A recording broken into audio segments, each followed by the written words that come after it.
안녕하세요. 7월 19일 월요일 새벽 예배를 하나님께 올려드립니다. 기도하십니다. 좋으신 주님 감사합니다. 오늘 하루도 믿음으로 말씀을 쫓아서 하루를 시작하게 하시니 주님 영광받아 주옵소서. 온유한 주님의 음성으로 거친 우리의 영혼과 마음을 어루만지시며 부드럽게 하시고 소망 있게 하시고 능력 있고 담대하게 하셔서 어떤 일을 만나든 어떤 상황에 처하든 지혜롭게 능력 있게 이기고 승리할 수 있도록 은혜를 베풀어 주옵소서. 사랑하는 성도들이 하나님 앞에 간구하며 기도하는 기도의 제목들이 있습니다. 주의 영광과 나라를 위하여 응답되어지게 하시고 그 안에서 주의 뜻을 깨달을 수 있도록 정말 신실하게 헌신할 수 있는 성도들 되게 하여 주시옵소서. 말씀 가운데 함께 하실 소망하며 예수님의 이름으로 기도했습니다. 아멘. 우리 예찬송가 455장, 새찬송가 370장 주 안에 있는 나에게 찬송하십니다. 주 안에 있는 나에게 딴 근심이 있으랴. 십자가 밑에 나가 내 짐을 풀었네. 주님을 찬송하면서 할렐루야 할렐루야. 내 앞길 멀고 오매도 나 주님만 따라가리. 그 두려움이 변하여 내 기름 되었고 전날의 안순 변하여 내 노래 되었네. 3절 내 주는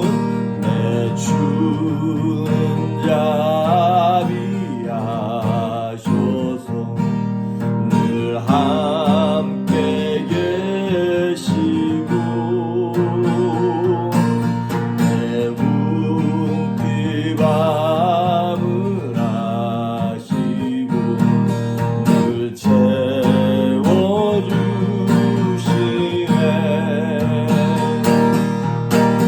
주님을 찬송하면서 할렐루야 할렐루야. 내 앞길 멀고 오매도 나 주님만 따라가리. 내 주와 맺은 언약은 영불변하시니 그 나라 가기까지는 늘 보호하시네. 주님을 찬송하면서 할렐루야 할렐루야. 내 앞길 멀고 오매도 나 주님만 따라가리.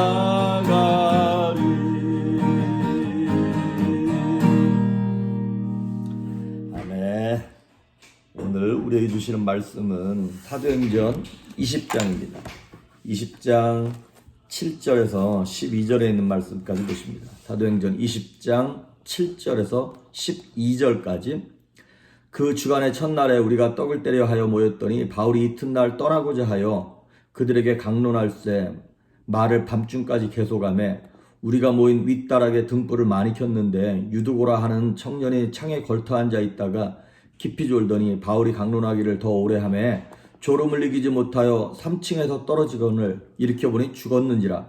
바울이 내려가서 그 위에 엎드려 그 몸을 안고 말하되 떠들지 말라 생명이 그에게 있다 하고 올라가 떡을 떼어 먹고 오랫동안 곧 날이 새기까지 이야기하고 떠나니라. 사람들이 살아난 청년을 데리고 가서 적지 않게 위로를 받았더라.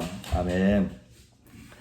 이제 말씀 전하기 전에 제가 이제 7월 이번 주까지 새벽 예배를 영상으로 올리고 다음 주 한 주를 쉬고 8월부터 대면으로 새벽 예배를 그렇게 하겠다고 여건이 허락되면 하겠다고 광고를 드렸는데 지금 학교들이 8월 12일 그때 이제 개학인데 그러면 그 정도 되면 스쿨 디스트릭에서 우리한테 주일 예배나 이런 것들 학교를 쓸 수 있는지를 얘기를 해줘야 되거든요. 근데 우리가 디스트릭에 연락을 해도 자기들도 아직 명확한 지침을 정부로부터 이렇게 내려받지 못하는 거예요. 그러니까 조금만 기다려라 그래서 여기까지 왔습니다. 그리고 우리 교회가 새벽 예배, 주일 예배 모든 게 이렇게 유기적으로 연관이 된 거라서 아직까지도 새벽 예배를 지금 어떻게 해야 될지 원래대로 하면 이번 주 금요일까지 하고 이제 끝내야 되거든요. 그런데 지금 상황을 보고 제 생각에는 그래도 다음 주까지 더 해야 될 것 같다는 생각이 듭니다. 하는 데까지 일단은 뭐 한 주가 됐든 두 주가 됐든 영상으로 좀 더 올리도록 하겠습니다. 그리고 대면 예배 할 수 있는 그런 날짜나 시간이 나오면 여러분 그때 가서 광고를 드리도록 하겠습니다. 어쨌든 앞으로 몇 주 동안 더 여러분 뵙게 돼서 저는 반갑습니다. 여러분도 반가운지 모르겠는데요. 어쨌든 시작한 거 계속 가도록 하겠습니다. 자, 오늘 사도행전 20장 실제로 봤는데 지금 사도 바울이 3차 전도 여행을 마무리 짓고 돌아오는 단계에 있어요. 우리 지난주 금요일 날 사도 바울이 이제 고린도에서 배 타고 이렇게 이제 그 수리아 안디옥까지 그냥 한 번에 갈라 그랬는데 유대인이 거기까지 쫓아오는 바람에 그냥 며칠이면 올 길을 다시 몇 달을 걸려가지고 돌아갑니다. 그래서 빌립보까지 다시 돌아가가지고 빌립보에서 배를 타고 어디에 도착하냐면 트로아스라고 하는 그 도시에 잠깐 머물렀다 가요. 근데 그게 일주일 동안만 머물렀다 가는 경유지인 거예요. 그런데 실제로 보면 그 주간의 첫날, 이게 이제 주일인 거죠. 아마 이제 예수님 돌아가시고 난 다음에 한 20년, 30년이 지나고 나서 이제 그 유대인들이 처음에는 그 주일의 개념이 희박했는데 그래서 이제 유대인들과 같이 안식일, 토요일 날을 그렇게 예배를 드리다가 이제 아마 이때쯤 돼서는 주일이라고 하는 개념, 이게 우리가 흔히 말하는 썬데이라고 하는 그날을 다 같이 모여서 예배드리는 그런 날로 정했던 것 같습니다. 그래서 그 주간의 첫날, 주일날 다 같이 모여서 떡을 떼려 하였어요. 떡을 뗀다는 얘기는 이제 주의 만찬, 성만찬을 하는 거예요. 지금이야 우리가 1년에 한두 번 뭐 성만찬, 주의 만찬을 하지만 옛날에는 초대교회 당시에는 모일 때마다 주의 만찬을 했던 거예요. 근데 모여서 바울이 이튿날 떠나고자 하여, 그러니까 이제 7일째 되어서 사도 바울이 이제 내일 아침은 가야지. 그러면 저 같으면 먼 길을 가야 되는 거니까 푹 쉬고 그랬을 것 같은데 바울은 그 떠나기 전날까지 밤 늦게까지 말씀을 전하고 집회를 하면서 열심을 내는 거예요. 그러니까 하나님이 바울을 사랑하지 않을 수가 없는 거예요. 막 자기의 온 열정과 막 이걸 다 불태워 드리면서 주의 일에 열심 내는 바울의 모습인 거죠. 자, 그래서 밤 늦게까지 사람들을 모아놓고 집회를 했어요. 그런데 8절에 보니까 윗다락에 등불을 많이 켰다 그랬어요. 그러니까 이제 2층, 3층을 얘기하는 거죠. 오늘 보면 3층입니다. 그게 9절에 유두고라고 하는 청년이 창에 걸터 앉아 있었어요. 걸터 앉아서 설교를 듣다가 3층에서 창문에 걸터 앉아 듣다가 졸다가 떨어져서 이제 죽는 정말 황당한 사건이 벌어집니다. 근데 우리가 이제 이렇게 예배 시간에 졸고 있으니까 죽지 뭐 이런 교훈을 주고자 함이 아닙니다, 여러분.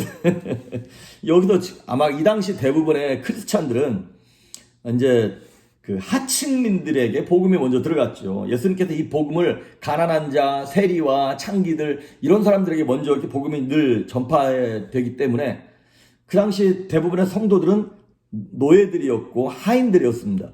그러다 보니까 하루 종일 일하고 난 다음에 저녁에 모이는 거예요. 그러니까 저녁에 모여서 이제 유두고라고 하는 청년이 창에 걸터 앉았다. 왜 거기에 앉았을까? 뭐 졸려가지고 찬바람 쐬려고 그랬는 건지 아니면 방에 사람들이 가득 차 있기 때문에 앉을 자리가 없어서 창문에 걸터 앉았는지 모르겠습니다만은 창에 걸터 앉아 있다가 깊이 졸았어요. 피곤했겠죠. 그래서 졸음을 이기지 못해가지고 떨어집니다. 3층에서. 예배 시간에 졸면 죽는다. 이게 교훈 아니라 그랬어요. 근데 하지만 이거는 기억하셔야 됩니다. 어쩌다가 졸 수 있습니다. 하나님 사랑하는 자에게 잠을 주신다고 했는데 다른 말이긴 합니다만은. 근데 이런 분들 계세요. 습관적으로 조시는 분들. 뭐 이렇게 찬양할 때도 신나게 찬양하고 뭐 기도할 때도 열심히 기도하는데 설교만 시작되면 어쩜 그렇게 정확하게 고개를 떨구고 주무시는지. 자, 그거는요, 습관적인 졸음은 100%라고 말해도 될 것 같습니다. 100% 악한 영의 역사입니다. 여러분 핑계대지 마십시오. 나는 원래 뭐 산소가 부족하면 뭐 잠이 잘 와, 이런 거 아닙니다. 그것도 어쩌다 한두 번인 거지. 습관적으로 존다는 얘기는 악한 영들이, 좀 더 구체적으로 말하면 귀신들이 역사하는 거예요. 그거는 귀신이 그 안에 들어갔다는 얘기가 아니라 귀신이 환경을 통해서 역사하는 거예요. 왜냐하면 마귀가 사람들로 하여금 믿음을 갖지 못하고 구원받지 못하게 하는 가장 첫 번째 방법은 교회에 가지 못하게 하는 거예요. 근데 그 방해를 무릅쓰고 교회로 왔어요. 그 다음 단계는 뭘까요? 졸게 만드는 거예요. 말씀 들리지 않게, 딴 생각하게 만들든지 마음 상하게 만들어서 말씀이 들어오지 않게 하든지. 근데 제일 확실한 건 뭐냐면 그냥 졸게 만드는 거예요. 말씀이 하나도 안 들려. 근데 딱 설교 끝나면 기가 막히게 자면서도 깨면서 또 찬양하고 기도하고 딱 그러면서 자기는 이렇게 말하는 거죠. 자기 예배 드리고 왔다는 거예요. 아닙니다. 말씀이 심령 가운데 씨앗 자체가 뿌려지질 않아서 열매를 맺을 수 없는 인생을 살게 되는 것이죠. 그래서 여러분, 습관적으로 조시는 분들, 죄송합니다. 귀신 역사입니다. 여러분, 이거 기분 나빠도 기분 나쁘다고 이게 뿌리칠 그 말이 아니에요. 이건 정말 정신을 차리셔야 돼요, 여러분. 그리고 설교 시간만 되면 아픈 눈은 목사를 쳐다보고 있는데 설교 시간 내내 딴 생각하고 잡생각하는 분들. 여러분, 마귀가 가룟 유다에게 예수를 팔 생각을 넣어줬죠. 그런 것처럼 이 귀신들도, 악한 영들도 우리 마음과 생각 가운데 다른 생각을 계속 넣어주는 거예요. 말씀에 집중할 수 없도록. 그러니까 여러분, 기도 열심히 해도 뭐 믿음이 생길 수 있고, 찬양 열심히 해도 믿음이 생길 수 있을런지 모르겠습니다. 뭐 구원받을 수 있을런지는 모르겠습니다. 하지만 성경에는 뭐 찬양 열심히 했더니 믿음이 생기다, 이런 말은 없습니다. 믿음은 들음에서 나고 들음은 그리스도의 말씀을 통해서 난다 그랬어요. 믿음이 생기는 것은 무조건 말씀이 먼저 들어와야 합니다. 들어온 말씀이 이 안에서 뭐 자라가면서 기도도 하고 찬양도 하면서 이것이 자라가는 것이지, 말씀 자체가, 씨앗 자체가 없는데 믿음이 큰다? 이런 법은 없습니다. 그러니까 여러분, 습관적으로 조시는 분들 정신 차리시길 바랍니다. 근데 어쨌든 이 유도라고 하는 청년이 이제 떨어져 죽어버렸어요. 근데 어떤 학자들은 그래요. 이거 죽은 게 아니라 잠시 기절한 거다. 근데 여러분, 이 사도행전을 기록한 사람이 누구라고요? 누가예요. 누가는 의사입니다. 그 의사가 딱 봤을 때, 누가가 봤을 때 이거 죽은 거 확실한 거야. 그 진단했어요. 그러고 나서 이제 이런 일이 딱 생겼을 때 그 함께 모여서 예배드리고 있던 사람들이 어떤 마음이었을까요? 하나님을 향한 원망이었겠죠. 아니, 바울도 마찬가지였을까요? 이렇게 거룩한 열심을 낸 건데 왜 우리한테 이런 일이 생기냐고 이해가 되지 않고 당황스럽습니다. 그리고 때로는 우리에게 주어진 사명과 소명에 대하여 포기하고 싶을 때가 많습니다. 자, 이렇게 불안하고 걱정되고 막 좌절하고 낙심할 때 10절, 바울이 내려가서 그 위에 엎드려. 그 위가 어디예요? 유두고의 시체 위에 엎드린 거예요. 어찌 보면 유두고의 시체를 이렇게 품에 안고 뭐 이런 의미나 마찬가지겠죠? 그 위에 엎드렸어요. 근데 이 얘기는요, 그 위에 엎드려서 뭘 했을까? 지금 어떻게 합니까? 막 뭐 이런 겁니까? 기도했습니다. 여러분, 열왕기상 17장에 보면 선지자 엘리야가 사르밧 과부의 아들이 죽었을 때 어떻게 했냐면 이렇게 똑같이 했어요. 그 위에 엎드려, 시체 위에 엎드렸어요. 열왕기 하 4장에는 그 엘리야의 제자였던 엘리사 선지자가 수넴 여인의 아들이 죽었을 때도 똑같은 방법으로 그 시체 위에 엎드려서 안고 기도했어요. 자, 그러니까 이런 거죠. 이게 상징적인 의미가 있는 거예요. 첫째는 하나님, 내게 있는 하나님의 생명이 이 사람에게 전달되길 바랍니다라고 하는 상징적인 영적 의미가 있고요. 또 하나는 무엇이다면, 여러분, 뭐 이렇게 아픈 사람을 안고 기도해라, 뭐 그럴 수 있을 것 같아요. 뭐 몸에 피부병이 있는 사람을 안고 기도해라. 뭐 아주 힘들긴 하지만 그럴 수 있을 것 같아요. 그런데 시체를 안고 기도해라. 이거 쉽지 않을걸요, 여러분. 그러니까 하나님은 이 엘리야, 엘리사와 바울이 그 사람들을 위해 그 죽은 사람 시체 위에 엎드려 기도했을 때 그들의 뭘 본 거냐면 그 시체를 향한 그 죽고 어려움 겪은 사람을 향한 애타는 마음, 간절한 심령, 그 열심과 열정과 긍휼히 여기는 마음을 보셨던 것이죠. 이게 굉장히 중요합니다, 여러분. 한국에 어떤 목사님이 그런 간증한 걸 책을 본 적이 있어요.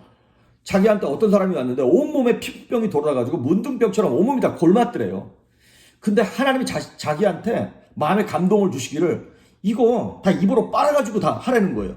근데 처음에는 망설이다가 하나님께서 주신 거니까 자기가 그 고름을 입으로 다 빨아가지고 그냥 뱉어냈다는 거예요. 그러고 나서 그 사람 나았다는 거예요.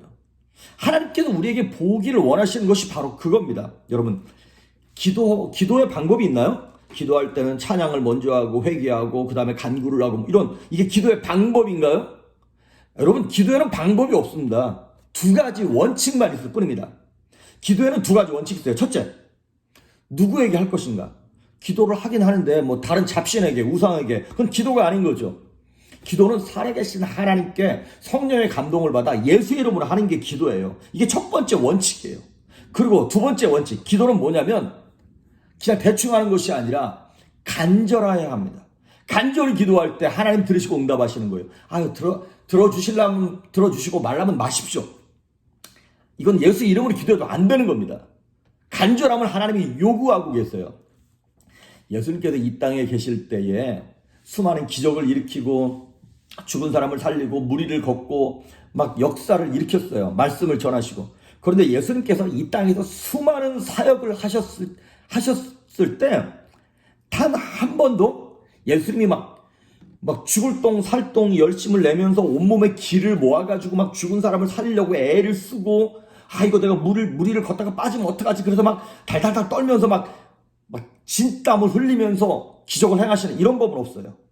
예수님의 삶은 항상 평안하고 평온하고 늘 잔잔했어요. 그런데 딱 한 가지 일을 할 때만큼은 예수님이 온 심혈을 기울이고 정성을 쏟아서 간절하게 하신 것이 있어요. 그게 뭐냐면 기도였습니다. 예수님께서 겟세마네 동산에서 기도하실 때 어떻게 하셨나요? 힘쓰고 애써 더욱 간절히 기도했더니 떨어지는 땀방울이 핏방울로 변했다는 말이 있어요. 예수님께서 기적을 행하실 때 아니면 뭐 말씀을 전하실 때 막 힘쓰고 애쓰고 막 피를 토하듯 그렇게 전한 법은 없어요. 예수님 늘 따뜻하고 잔잔하고 사랑스럽게 모든 걸 행하셨어요. 하지만 하나님 앞에 기도할 때만큼은 예수님이 애를 썼어요. 뭐를 표현하는 겁니까? 간절함을 표현하시는 거예요. 히브리서 5장에도 보니까 예수님께서 이 땅에 계실 때 심한 통곡과 눈물로 간구와 소원을 하나님 아버지께 아뢰었다는 말씀이 있어요. 그렇습니다. 예수님 이 땅에 계실 때요, 딱 하나 열심히 낸 게 바로 기도예요. 새벽 미명에 해 뜨기 전에 나가서 새벽 예배를 하셨고요, 밤새 천하 기도하셨어요. 우리에게 그렇게 하라고 보여주신 본인 것입니다. 그랬을 때에 바울에게 있는 그 영혼을 향한 사랑과 그 간절함이 하나님께 상달되는 것이었고, 그러고 나서 바울이 그 아이가 이렇게 얘기해요. 그 몸을 안고 말하되 떠들지 말라. 생명이 그에게 있다. 여러분, 문제가 생겼을 때 떠들면 안 됩니다. 시험 들었을 때에 사람 만나고 돌아다니면서 전화기 붙잡고 내 편을 만들려고 하고 김집사 내 억울함 좀 들어봐. 멀었습니다. 그 사람 평생 이제 훈련 받아야 되는 겁니다. 문제가 있을 때는 억울함과 시험이 들었을 때는 떠벌리지 마십시오. 떠들지 마십시오. 내가 그때 떠벌리면 떠벌릴수록 뭐만 나오냐면 쓰레기만 나옵니다. 그럼 그때는 침묵해야 돼요. 하나님 앞에 입을 여셔야 합니다. 그러면서 바울이 얘기하기를 생명이 그에게 있다 이렇게 얘기하는 거예요. 믿음으로 선포하는 것입니다. 마가복음 5장에 보면 예수님께서 죽은 야이로, 회당장 야이로의 딸을 딱 고치러 가셨을 때 그 딸이 죽어 있는 거예요. 이미 장례 치르려고 사람들이 모여 있어요. 그런데 예수님이 뭐라고 말씀하시냐면 이렇게 얘기해요. 나더라, 이 딸이 죽은 게 아니라 잔다 이렇게 말씀하고 있어요. 자, 주변에서 그래도 예수님이 죽은 게 아니라 잔다 그러니까 비웃었다 그랬어요. 잠깐 기절한 게 아니라 죽은 거 맞습니다. 하지만 예수님은 그 이후의 모습을 보는 거예요. 믿음으로 보시는 거예요. 그러니까 우리 삶 가운데 닥치는 고난과 환난 때문에 우리 영혼이 꼭 죽은 것처럼 좌절하고 낙심했을 때 떠벌리지 마십시오. 그리고 믿음으로 선포하는 거예요. 내가 잠깐 힘든 것뿐이야. 난 다시 살아날 수 있어. 난 소망으로 말미암아 일어날 수 있어. 우리 아들 딸은 건강할 수 있어. 회복될 수 있어. 우리 남편은 죽게로 돌아올 수 있어. 이 사업은 일어날 수 있어. 하나님께 영광 돌릴 수 있어라고 담대하게 선포할 수 있기를 주의 이름으로 축복합니다. 담대하셔야 됩니다. 그래서 그 살아난 아이로 말미암아 12절에 보니까 사람들이 살아난 청년을 데리고 가서 적지 않게 위로를 받았더라.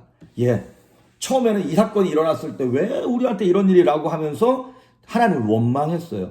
그런데 오히려 그 안 좋았던 일 때문에 교회는 더 부흥되고 성장하고 성도들은 위로받고 이제 그러다 엄청난 기적을 경험했잖아요. 그러면 그 다음에 어떤 어려움이 있을 때 자세가 어떻게 되는 거예요? 아니 그때 그것도 우리가 이기고 그때도 기적을 경험했는데 이까짓 거 그러면서 이제는 고기도 먹어본 사람이 먹는다고 이제 어려움을 겪어본 사람이 겪으면서 성공하고 이겨내는 것이죠. 여러분 주의 위로를 경험할 수 있길 바랍니다. 기적으로 간절함으로 기도함으로 하나님의 위로와 평강을 경험할 수 있길 바랍니다. 그런데 그 위로가 어디에 있나요? 기도 가운데 있습니다. 예배 가운데 그 위로가 있습니다. 기도할 때 그거를 경험할 수 있습니다. 예배할 때 하나님의 은혜를 체험할 수 있습니다.